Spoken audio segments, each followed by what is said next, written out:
You know, I gotta tell y'all that, you know, when I go out and I do what I do, I gotta deal with all kinds of stuff.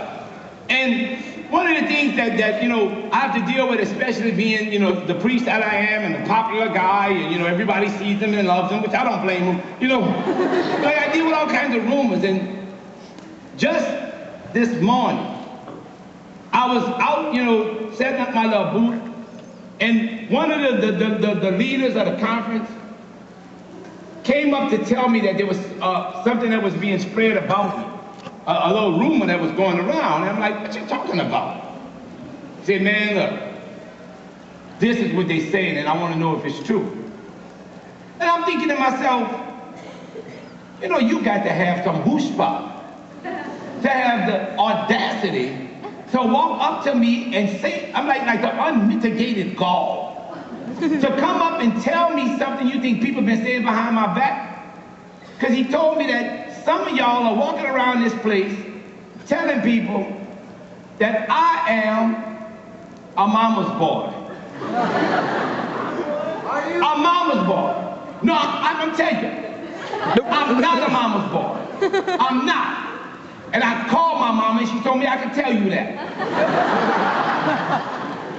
Because I'm not a mama's boy. I'm not. I'm just well kept. I just have a mama who knows what her job of being a mama is all about. Making sure that the best child she ever had is good. In fact, you know, last night when I was talking about the creation story, you know, why did God make us? How many of y'all ever had your mama look at you and say, why did I make you? My mama asked me that one time, yeah. I looked at her and said, I'm gonna tell you why you made me. First you had my sister, then you had my brother, then you had me. And I'm the baby. And this is why. Because first you had my sister, but you wanted a boy. Then you had my brother, but you really wanted a boy. Then you had me. That's why you had me. And so my mom was like, boy, but you know, people think I'm a mama's boy. I'm not a mama's boy. I just know that I've been living a good life, and my mama been making sure she's taking care of her baby. You know, because I can tell you that although I'm not a mama's boy, I can give y'all some examples of some real mama's boys that's out there. Like, how many of y'all ever heard of a fella named Bobby Boucher? The water boy. Oh, that's what. Now that water boy, that boy was that was a mama's boy right there. No matter what Bobby did, no matter where Bobby went, his mama controlled his whole life. In fact, one time, Bobby mama he was talking to his mama, he said, Mama, when did Ben Franklin invent electricity? Bobby mama said, boy, Ben Franklin ain't invented no electricity.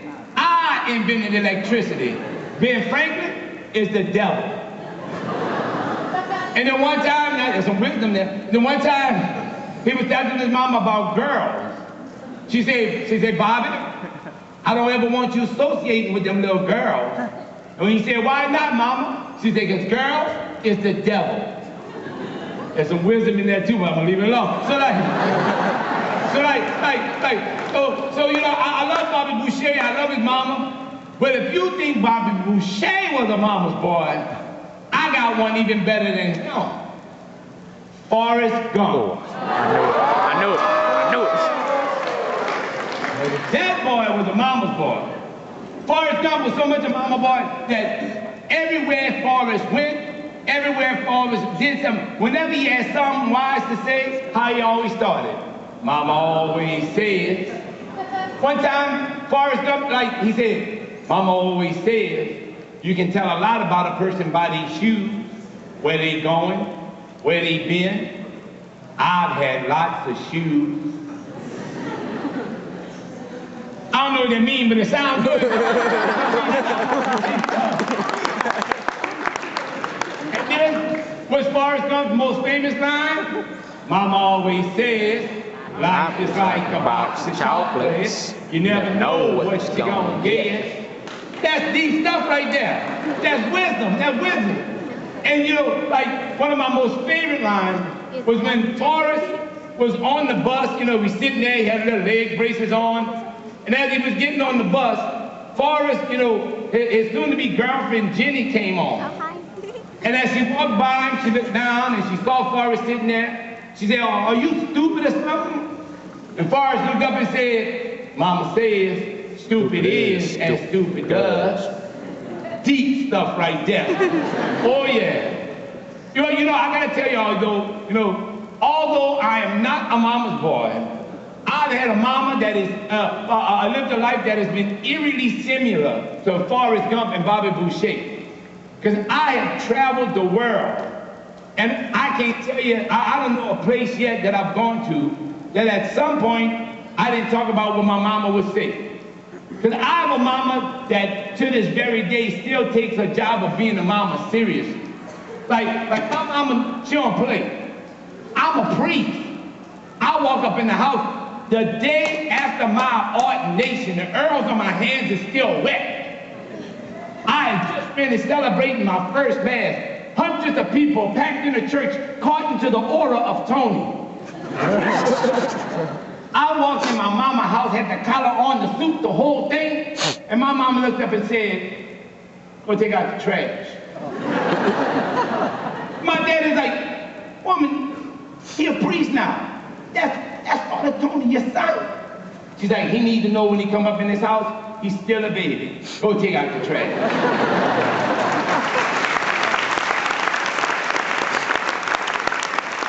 Well, I took out the trash. And now I pay my nephew to do it, but that's another story. But like, you know, my mama was just a mama who always took seriously her role of being a parent, her role of being a mama. And, you know, my mama was the type of woman, though, she had us at an early age. So by the time my mama was 21, she already had all three of us. And I was actually not born in New Orleans, I was born in Munich, Germany. Because my daddy was in the army. So can you imagine being 21 years old, away from your family, in a foreign land, with 3 babies and an alcoholic husband? She ain't had time for no long sermons. She told us, I said, Mama, what you do when all 3 of us cried at the same time? She said, I put all 3 of y'all in the bed, sit there and cry with you. She said, you wasn't hungry, you wasn't wet, so I didn't know what was wrong, so we all cried together. She said, y'all stop and watch me. So like, you know, but like through the years, she never would give us them long sermons because she had enough time to do them sermons. So my mama would just cut straight to the chase. Like, I don't know if y'all got a mama like my mama. Y'all ever had that time when you crying? Because, you know, she had just fussed at you or gave you a spanking or something, not like I would need one. But like, you know, like she had just, you know, and you crying and crying. You know that crying when you go to your room, you start saying stuff like, I hope you get hit by a truck. You know, y'all know, I ain't lying, y'all know. Yeah. And so I remember I was in my room, I was crying up a storm. My mama yelled out, you better hush up before I come in there and give you something to cry for. And you thinking to yourself, I believe you just did. You ain't gonna say it out loud, though. You ain't that stupid. One time, my little nephew, Corey right now, I love telling the story. When he was 4 years old, he's 26 now. But he was 4 years old.